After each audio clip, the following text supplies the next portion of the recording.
In order to put the WMB 81221LS Beko washing machine into test mode, you have to first make sure it's all off,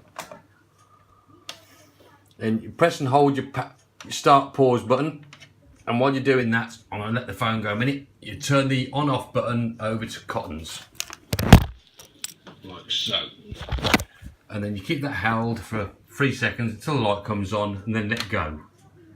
Then you press and hold the start pause button again for another 3 seconds. 1, 2, 3, and then let go.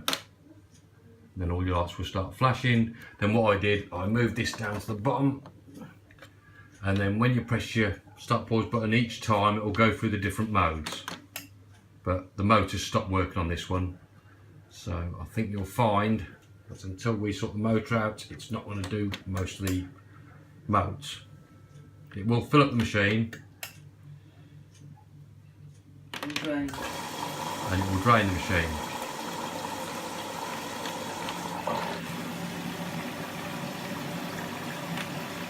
That's about all it's doing for us.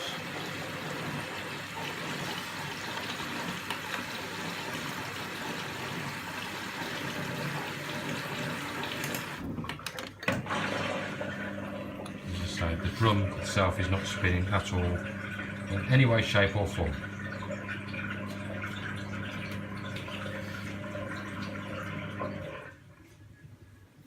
And once you've gone through all the modes, it'll go back to your flashing lights. There you have it.